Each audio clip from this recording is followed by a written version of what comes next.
up and do this. Okay. So this light, and it's not in the exact right position because otherwise it'll be blocking out my computer screen. But it's an example of the difference you can get on a face and how it sort of brings out a sparkle on a face rather than making it dark and that sort of thing. So this light, and I'll show it to you here. I'll give you I'm going to unscrew it. And it's a very simple one. We have, each of us in our kits, broadcast kits, are given 2 of these lights. And we can take them wherever we want to go. They're about, we just looked it up today, they're about between $50 and $100 Canadian. And this is an example of what it looks like. It can actually change the sort of color of your skin tone and that sort of thing too. And you can also adjust the brightness on it real easily. And just one of these things can make a big difference in terms of what a person looks like on camera. It shouldn't be on one side of my face, of course.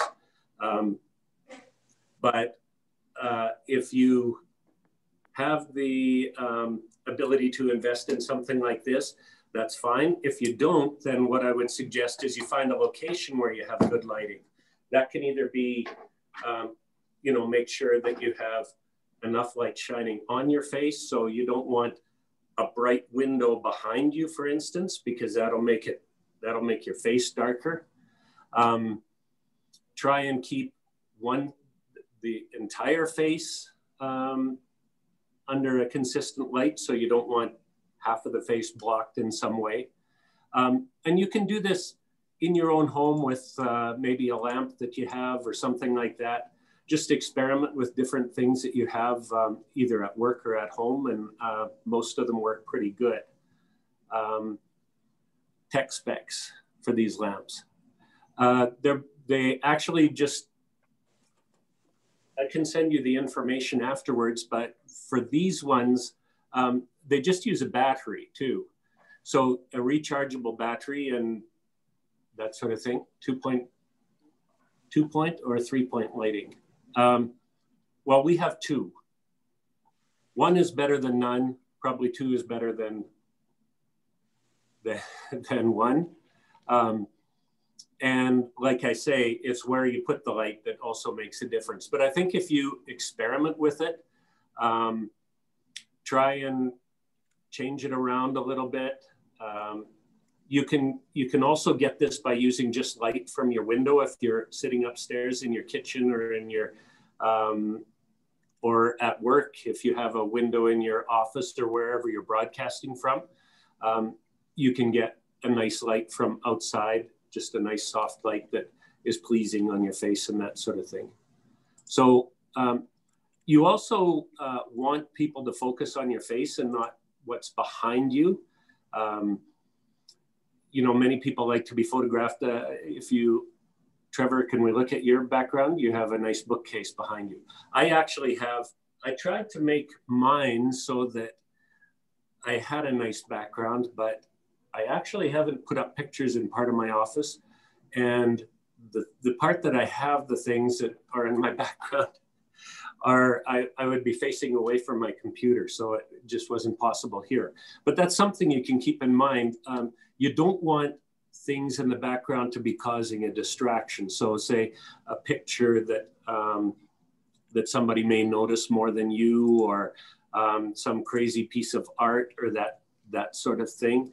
But at the same time, you probably want it to look nice and organized and that sort of thing. And then the other thing I'll talk about is a little bit about perspective.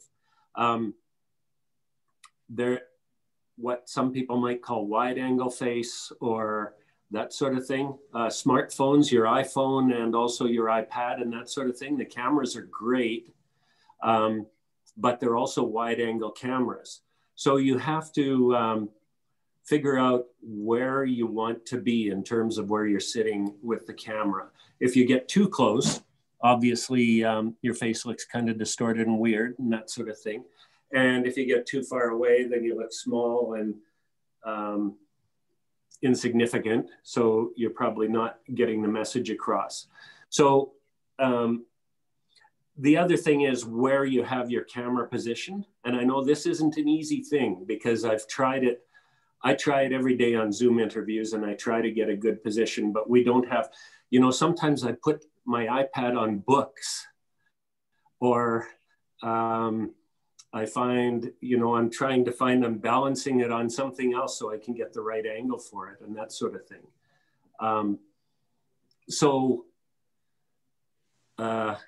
I'm seeing the question there about the lights, and I could only get the first part of the question, but maybe it wasn't a question.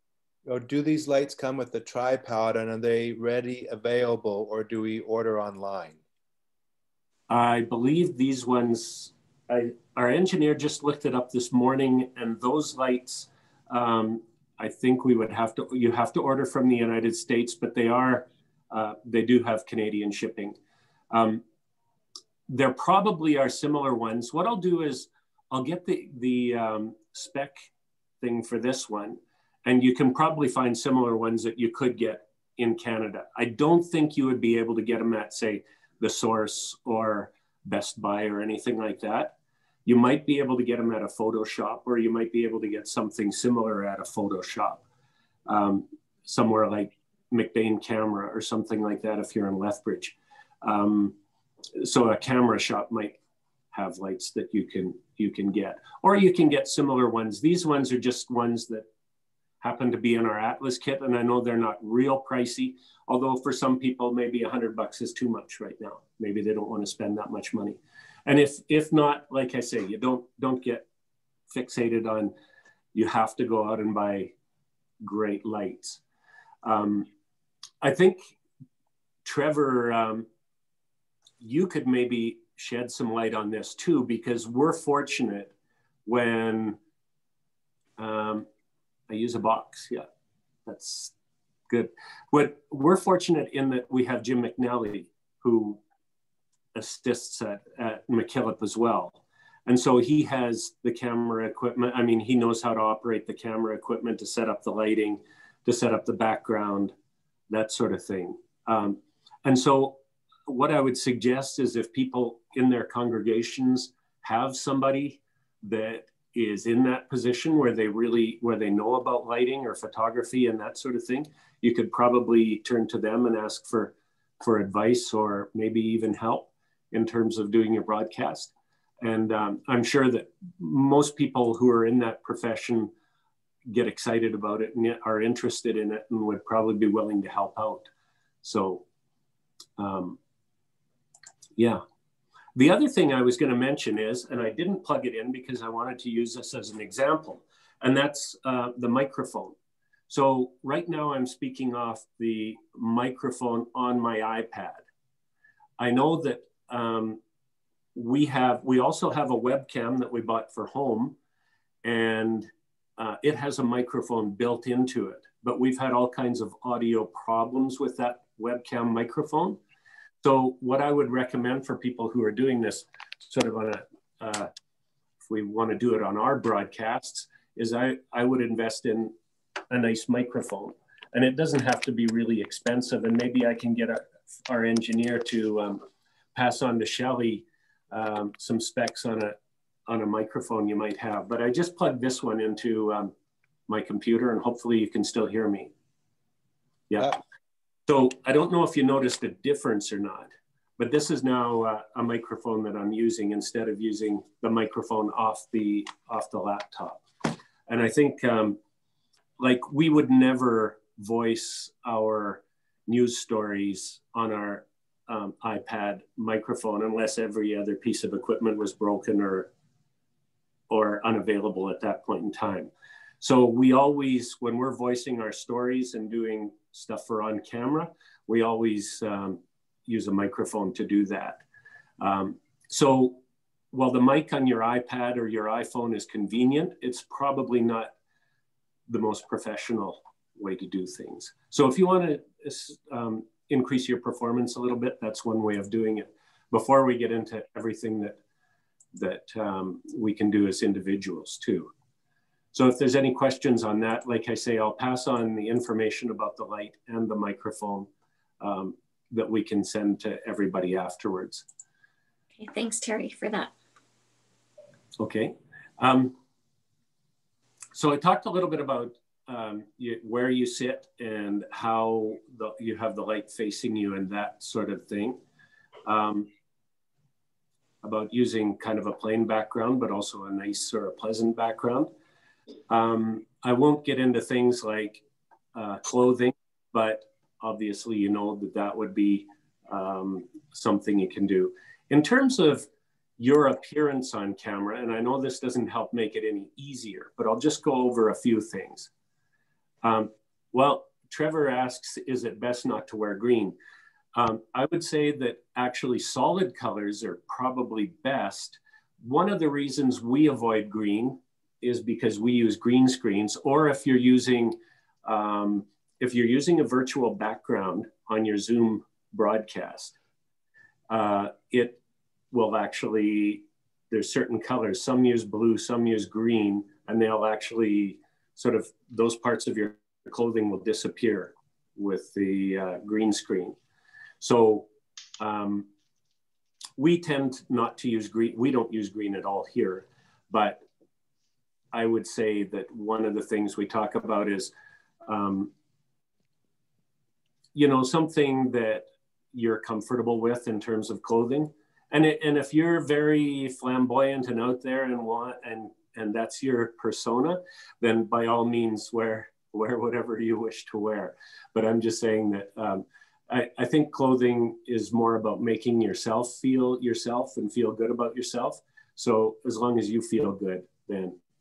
And wear stripes. Yeah, we have a lot of trouble with stripes. Cameras do have trouble. They'll tend to make it sort of flare, or it'll just sort of look a little glitchy where the stripes are concerned, especially if you have something like black and white. So again, it's kind of, if you can, stick with solid colors. I'm not sure how this shirt is going over, but it's, I have a lot of black on too. So one of the tips that we got is when you're on camera, sit up straight. If your posture is poor, then viewers will think you've sort of lost interest or you've checked out. So we're sort of taught that our body conveys our energy. And so you don't want to be stiff and robotic. You also want to have good posture. It helps with your camera presence as a whole.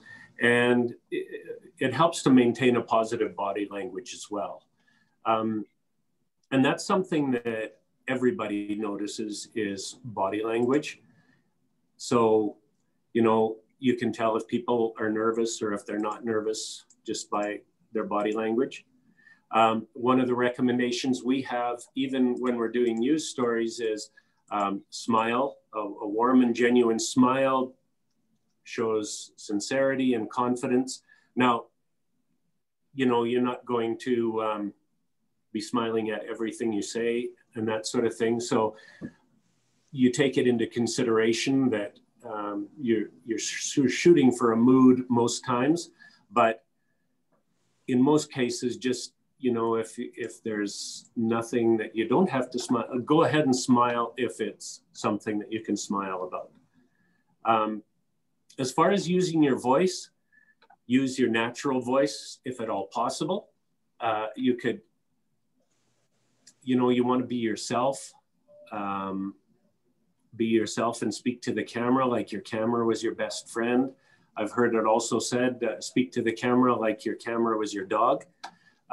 But I think, you know, you don't want to sound like a news anchor when you're doing your broadcast. You want to sound like yourself and that you're getting a message across to people that you care about and that you know. And so, yes, speak to the camera like, I don't know why I only see the first part of that.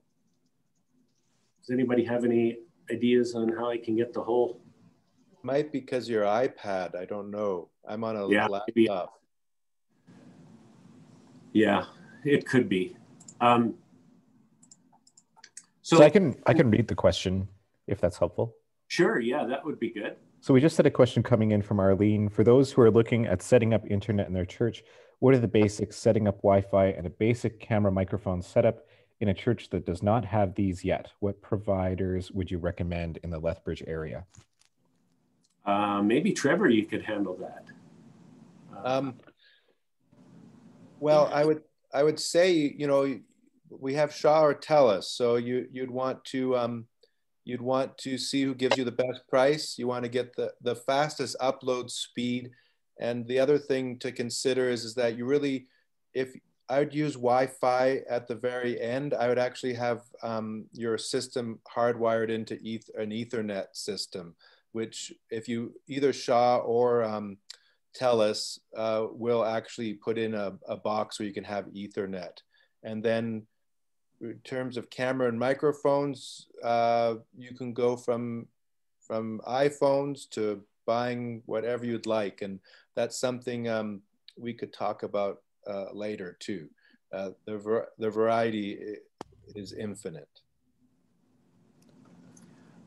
And Shelley had a comment there. Do you want to read that? Absolutely. So what do you think of Wi-Fi button mics? We are planning to primarily use a mic that will plug into a digital camera, but want the option to include readers when we are able to do so socially distanced to one side of the sanctuary. And I don't want to have a variation in the one-take sound recording. Right. Button mics are fine. There's some, they're always, most of them are really good quality. So yeah, that's fine. We actually use both. We also have those for, you know, when we're shooting and doing our stuff. I very seldom actually use the stick mic anymore, but I was just using that as an example here of the difference between a good microphone and your iPad. So yeah, for sure, button mics are fine. Looking at the camera, do you want to read that one? So looking at the camera with an iPhone or any other camera, it's hard not to look at yourself. How do you look to your audience as opposed to looking at yourself? I know, it's impossible actually. Well, I guess positioning your camera is pretty critical.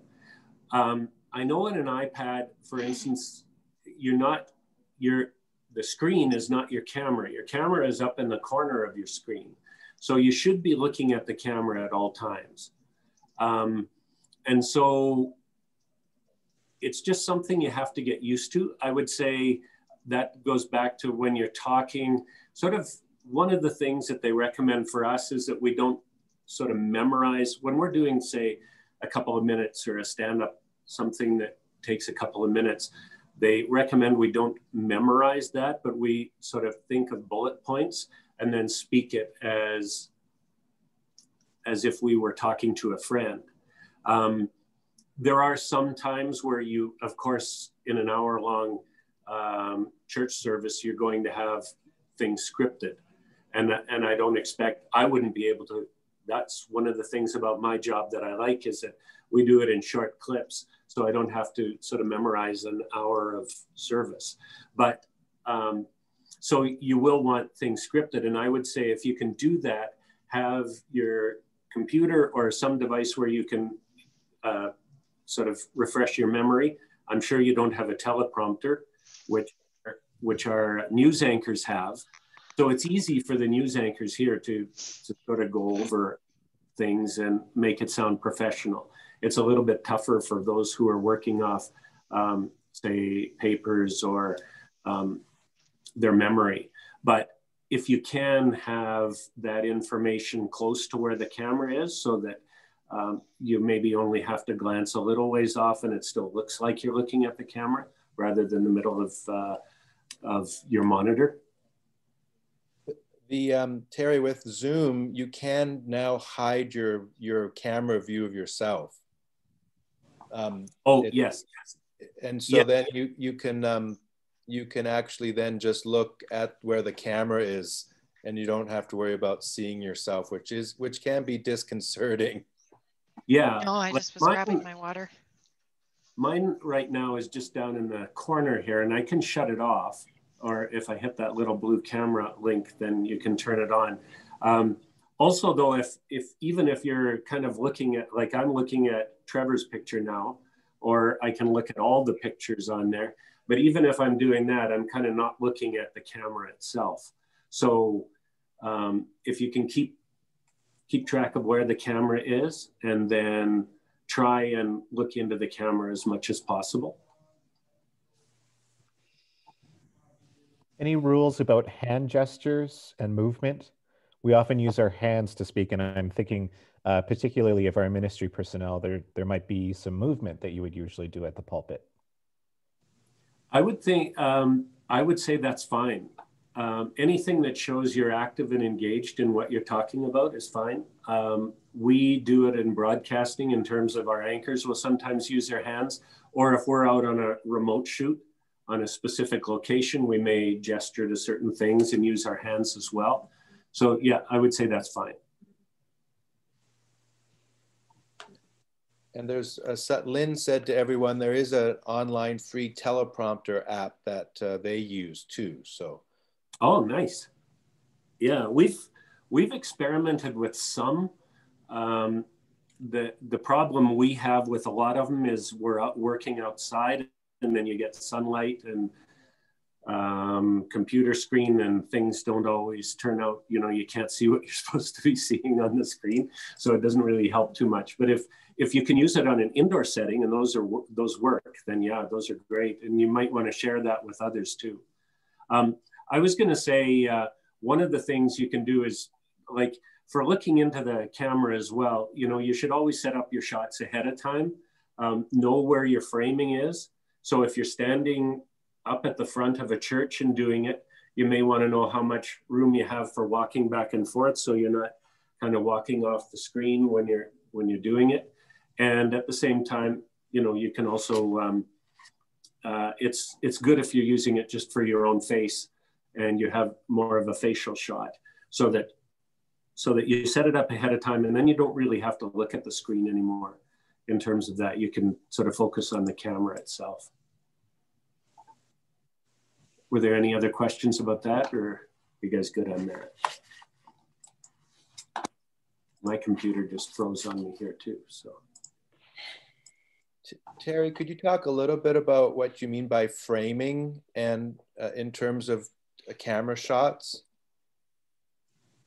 Yeah, well, like, I guess it depends on, well, like, you guys can see mine now, right? So by framing, I just mean in terms of where you want the person to be sitting and how much of it you want on. If you're speaking in front of a fireplace and you're sitting down in a chair, you may want, you know, the background, but you also don't want other extra things on the outside. So you have to zoom in enough so you get the parts of the body that you want to be framed up. So you might want it from your lap. Traditionally, when we do stand-ups and things, we do it sort of from just above your belt and then up. Sometimes if we're a little farther, we want to see a bigger background in the background, we'll, you know, do a more full body shot, but you don't often see the whole person in the screen in terms of, right, from shoes to head. You would see mostly the upper half of the body. And then also you want your frame so that you want a little bit of headroom at the top. And so you're not, if my head is cut off here, right? So, and you also want some frame room at the bottom as well, so that you're kind of in the middle of the shot. Does that answer your question, or? Yeah, so from a TV perspective, or people watching at home, and then us people who are anchor people, it's not like being in, you don't frame it like you're having a live audience. Then you frame it to be more personal or up front. Is that what I'm hearing you say? Yeah. I would say, like, for most of my presentation, I would say that it's like speaking to a friend, or somebody in your congregation that you know, and how you would say something to them, rather than an audience, in terms of, you know, you're not trying to sort of get a big laugh out of everybody or that sort of thing. I think you want it to be a personal conversation. So if you can do that and feel comfortable about it. Yeah. Were there any other questions about that? I think in terms of speaking, and I don't know what is sort of taught in terms of when you guys go to school, whether you're, you know, in terms of speaking in front of an audience and that sort of thing. But talking slowly and concisely, sort of don't speed up too much. And sometimes that can come across as a little bit of nervous energy. I think when we're doing something in front of a camera, you know, there's a lot of adrenaline that goes with it when we're getting ready and we hear in the background, okay, you're going to be on live in 10 seconds and 5 seconds, and you have a million things going through your head. And so I try to take some deep breaths and try to think about, you know, just try to relax a little bit. And I try to focus on what I'm saying rather than everything else extraneous around me. So I'll just, like I said, breathing helps, and just calming yourself down and saying, okay, it's just like, you're just talking is basically what you're doing. And then you seem to relax a little bit. And once you start, it's quite a bit easier than waiting for it to get underway. The other thing is, you know, don't worry about pauses and that sort of thing. Small pauses or brief pauses can be effective. And don't beat yourself up over mistakes, because everybody knows that if you're doing something like this, they sort of don't expect it to be perfect. So you're not in a movie where they're cutting away all the bad scenes. And I don't think anybody expects that. So, you know, just go with the flow and kind of enjoy it. And that's one of the things too, when I talk about breathing, I kind of say, hey, this is actually, I tell myself, this is fun. This isn't an ordeal. It's kind of exciting and it's fun. So there was a question about. Oh yeah, there's a question. There's a couple questions here. One from Jackie. Are there any tips to avoid you know, or like, I mean? They slide into my speech or our speech when we're nervous. Like you know, like. How do you train yourself not to use those things? And I've already noticed that I'm using a lot of them right now. Maybe that's where Jackie got her question from. The one thing that I would say is just practice, and also maybe watch other people. When I was I used it again. When I was starting out, I would watch just about every news, well, it wasn't newscasts in those days, but I would listen to every disc jockey, and I would listen to every news report, and I would sort of try and emulate different people. And I think for 7 years, I probably tried 7 or 8 different broadcasting styles before I got to the point where I found one that all of a sudden it just started to come naturally. And there was a point where I no longer had to think about it, and I just had a style that I was comfortable with. And I can look back and I'd say, oh, that doesn't sound like anybody else, but it's kind of my own style. But that didn't come overnight, and it wasn't something that I developed. You know, I always tried to look for other things. So I would say, watch other people, practice. If you notice that you're saying those sorts of things, by watching yourself, you'll sort of pick up on some of those flaws. And that's how you can try and make a concerted effort to not use them anymore. How about, we have another question here. What's a green screen, and how can it be helpful in this type of work we're doing now?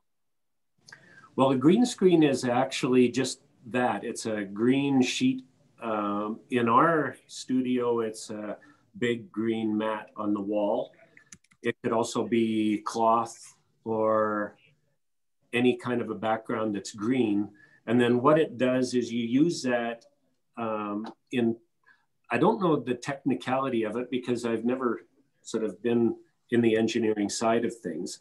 But if you use it on your virtual background, who can change our screen background here or mine? Could I do that on my own? Yeah, you could do it on your own. I can do it on mine. It says my virtual background's been turned off. But there, I'm in outer space. Okay, Trevor's in outer space right now. So you can see where some parts of his head are going in and out and that sort of. A green screen is actually what it'll do is you can put any background you want on the screen, and then the person who's talking, yeah, there we have another one.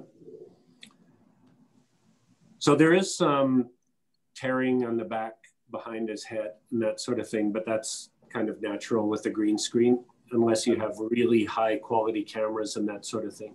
Plus I'm bald and have a bit of light coming off here.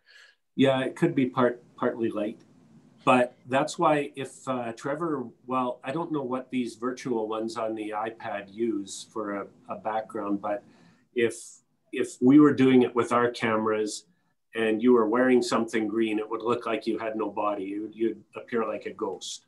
So you can disappear, or just your head would be there, sort of thing.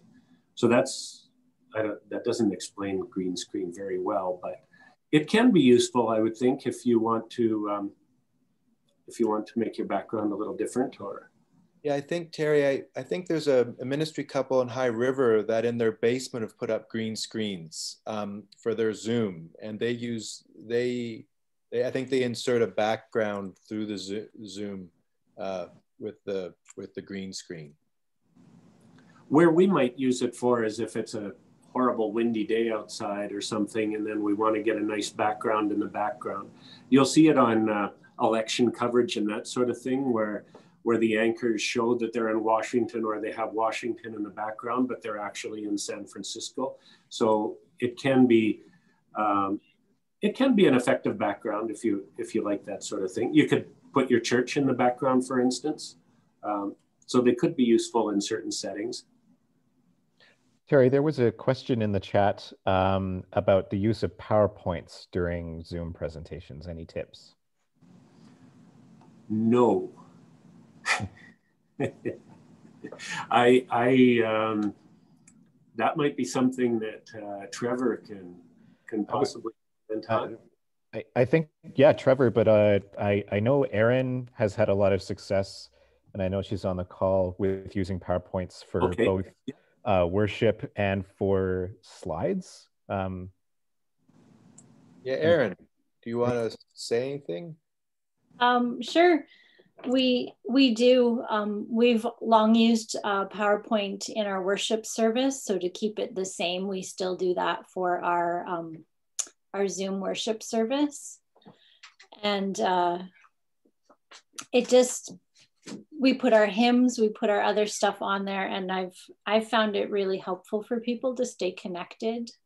The hard part is for the folks on the phone if we're on Zoom. So I'm not sure. Erin, when you're running it during worship, do you usually have someone manning the PowerPoint separate, or are you doing it yourself?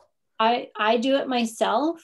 And I actually, in my bulletin printout, we have it color coded. So if there's a mic, it's in red. And if there's a slide, it's in purple, or I think. And so it says change slide. And then the next bit of what's happening in the service, change slide.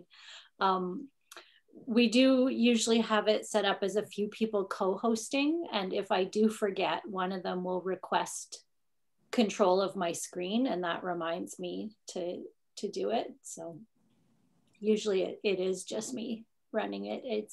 It took a bit of getting used to, but now it's easy. The hardest part for me is remembering to pay attention in the hymns. Erin, would you ever be available if anybody has questions around Zoom and PowerPoint? They could email you. Sure. Yeah, I'll put my email in the chat. Thanks. We're always trying to get more resources for people to contact each other, because we know there's lots of people doing great work in our region, and we don't need to reinvent the wheel. Yeah, and I would say, just so, like, I didn't say I don't have too much to say about that, because we don't use PowerPoint at all, really. So, Terry, could you maybe, you use other presentations during a broadcast? Any tips on whether you're working with a prop or something like that? During a broadcast? So you mentioned election coverage, for example. So if you're working with a map. Yes. Well, we would do all that, but we do it through the studio. So we don't do it through, say, our iPads or that sort of thing. So that would all be professional switching equipment and stuff like that. So, and those are very expensive. I don't think anybody would want to. And you would also need somebody to do that. So it wouldn't be something you could do on your own. You would have somebody in a studio who would be actually, we'd have a director and then somebody who's doing the switching and that sort of thing. Unless you have a big team in your church who's willing to help with the broadcast. And there may be some. So.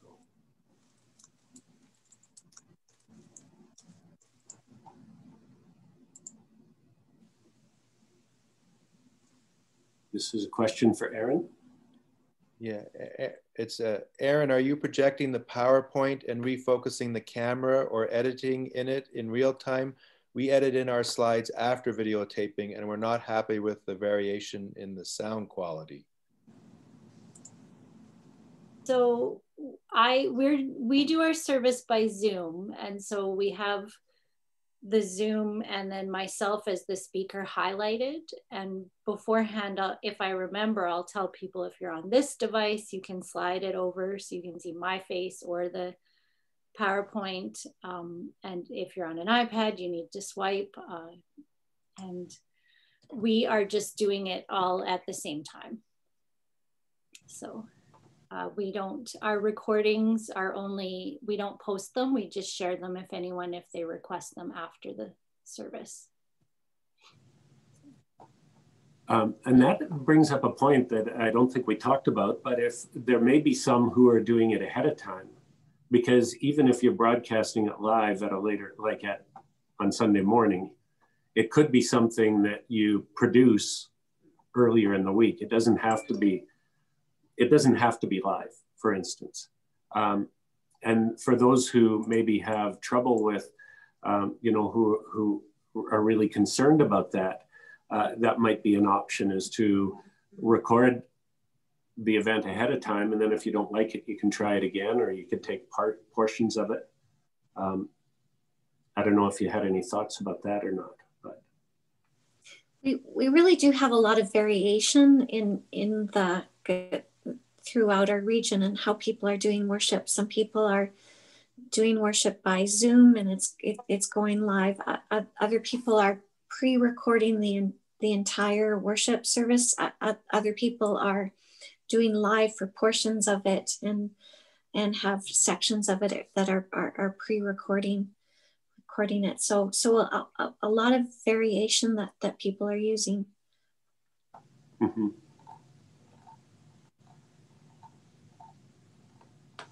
Okay. Did anybody else have specific questions?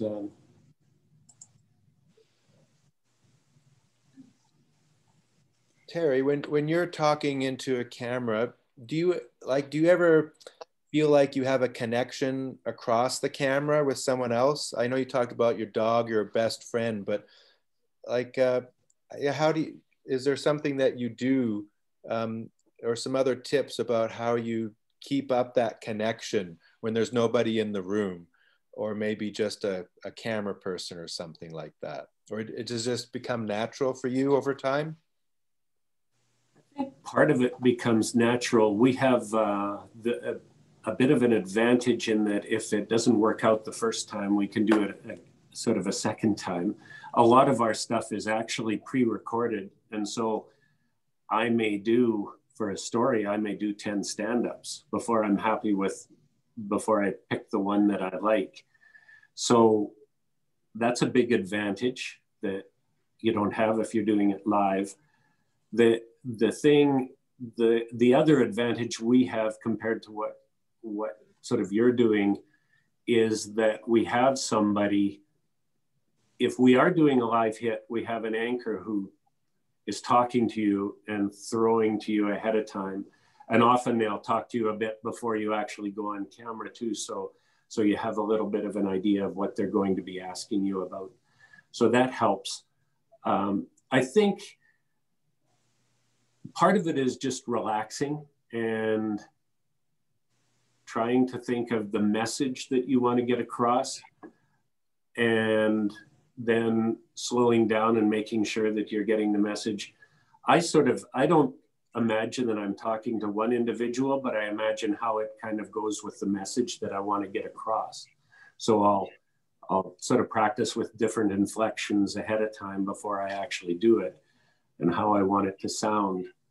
And I find that if you focus on that, the message and that sort of thing, then it's not, you maybe communicate better, but you also aren't as nervous about it.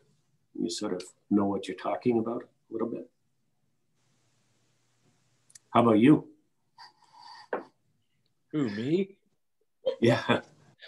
Oh, well, you know, it was a whole new thing when it happened. And I went online and watched a whole bunch of videos about how to speak to a camera. and it was like you said, they recommended smiling. There's an They recommended to just look at the camera and act like there's someone on the other side. It takes some practice. It doesn't come naturally after being with a large crowd, where you can sort of feel the energy of the congregation. You know when your sermon's bombing or something's not working. And so with the camera, if it's not with Zoom, but even Zoom's hard, is that there's a lot of just sort of trusting that whatever you're doing will work out and trying to be present. I think it's, like you said, it's sort of practicing being present in the moment. And I really liked what you talked about of talking to a best friend or someone you really care about and trying to be present. So what it's done is it's changed worship, at least for me, from being this thing on stage to actually more an intimate experience. Does it feel more intimate to you when you're talking to a camera, Terry? Like, I know you've talked at church, but what's the difference between you of talking to a group in front of a congregation and then talking in the camera? How do you change? Just as another angle, how do you change your approach, or do you? Well, I think when I'm talking on camera, what I try to focus on, again, the message, and I try to make it sound like I'm talking about the message and not, I find that if I'm doing that in front of a crowd, for instance, if I have to do something in front of a crowd, it still throws me off a bit, because I kind of wonder what all those people are thinking about what I'm saying. Whereas if I can just focus on what I'm saying, then it's quite a bit easier. We also have a little bit of trouble with ours in terms of, if we're doing it by ourselves, we have a monitor on our camera that we have to set up ahead of time. And we have the camera lens that we have to look into. And we'll often find ourselves doing our stand-up to the monitor and then realize, oh no, that can't even use that now. So you have to go back and redo it looking at the camera lens. But I find with working with a crowd at the church, I use the old, I pick somebody out in the crowd and I kind of talk to that person, or I'll talk to one at the back and then one at the front and try to make it more personal that way. Whereas if I'm doing it in the camera, I try to think of the lens as who I'm getting the message to. Just, you know, but I don't, yeah. I should try making it my old friend. I haven't done that yet, or my dog. Well, just everybody, Terry is chair of stewardship, and so he's often up front doing the hardest thing about talking about stewardship, and he has a lot of good jokes. So he's good at in person too. We had one other question about breakout rooms, and I thought we might ask Chris, because he's doing that all the time for the region. Or do you want to answer how to do breakout rooms, Terry, on Zoom? I know we did some at our last council meeting, and that was kind of fun, but you could maybe explain it better than I could. So yeah, Chris, you do it all the time. So breakout rooms are a function of Zoom. And I've just done it too. We all say you launch a breakout room from a meeting that's already active. So for example, as the host of this meeting, I have a little breakout room button on the bottom of my screen here that says breakout rooms. And you launch a breakout room in two phases. When you hit that button, breakout room will generate a little tab. So that's a sub window within the meeting, and it'll say assign participants automatically, assign participants manually, or allow participants to assign themselves. So you choose one of those options, and that will show you, or that will allow people to either move to their own room, or you're able to set them up in a room. On that first panel as well, it'll ask you to put in how many rooms you want generated. And it'll give you a little counter on the bottom of the screen that says, so for example, if you were to create 6 rooms, that might mean there's going to be 4 to 5 participants, depending on how many people are on the call.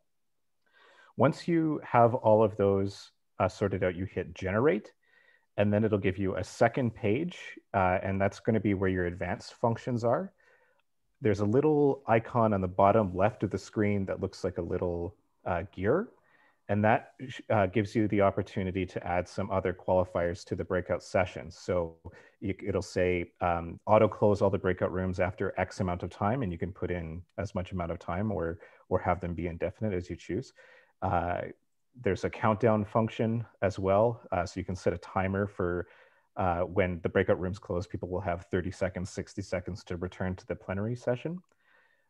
In addition, you can reset the breakout room to when it's closed. If you open it again, it'll put everybody back in the same room, or you can assign people to different rooms. That's a very quick overview, but there are tutorial videos available both on Zoom and Zoom's YouTube page that will walk you through that process, but I hope that's helpful. And do you need to be a host or co-host to have that function, right? That's correct. Yeah, so you have to be assigned that responsibility. Are there other, Carrie, do you have other pointers you want to tell us, or are there other questions from folks?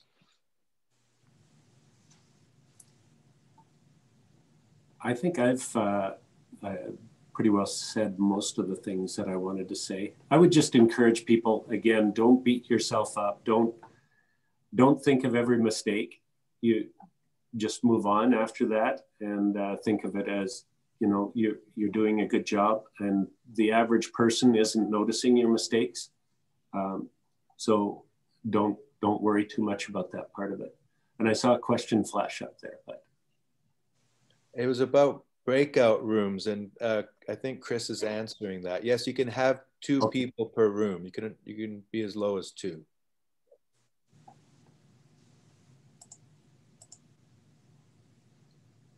Shelley, do you have any more questions? No, actually I don't, but I think it is helpful what you've been telling us, Terry, in terms of about practicing, check out how other people are speaking, and to work for ways that we're comfortable with that, but also to just jump in and try this and learn as we go. I think that's part of it. We're all learning about everything. You know, for most of us, before March, of course, we had probably never done a Zoom interview or a Zoom call. In fact, we were working on Skype prior to that, and we weren't happy with it. And Zoom has made our life quite a bit easier in terms of the broadcast industry, because Skype and iPhone Messenger and those sorts of things, or FaceTime, weren't really very workable options for us. It seemed like some people had iPhones, some didn't, some had Zoom, some didn't. Nobody really knew how to use it. It worked in some cases, that sort of thing. But Trevor, and during our last council meeting, we talked about this in terms of moving forward with COVID and that sort of thing. And one of the things that we talked about was, how do we continue to reach, you know, we're reaching people that we maybe never came through the doors before. And some of them aren't even from this area, but they have now sort of come to be part of the McKillop family. So, and maybe some of your old sort of members of your family have left the community, but now live in BC or Saskatchewan or somewhere, but still like to stay connected. And so they're following online. And so I think that this is a good opportunity that we should really learn to get better at, and, you know, not look at it as, oh, we have to do this, but this is a great opportunity for another way to reach out to our congregation and to people who are interested in our ministry. It really is, and it's good to see so many people willing to learn more, and also Shelley at Lakeview, who has a really good name. Is anyone recording the service and then including it in a live Zoom service? We would be interested in connecting with you to see how it works. Not too sure, actually, Shelley, what you're asking with that. Is this about recording part of the service? You could maybe turn your mic on.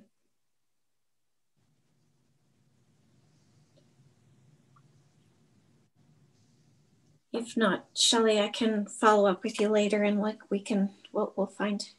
Yeah, okay. I do know people that are using through like PowerPoint or Keynote or other aspects of Zoom. They do record some stuff, and then they share their screen, and they'll put that through a live Zoom, like music or videos or different things like that. So that is possible in Zoom. Okay, and also Shelley, when we did the Zoom session, how to Zoom how to Zoom, which is on the YouTube channel, there were some instructions of how to make your sound settings to have those clearer when you're doing recordings. So that's on our YouTube channel.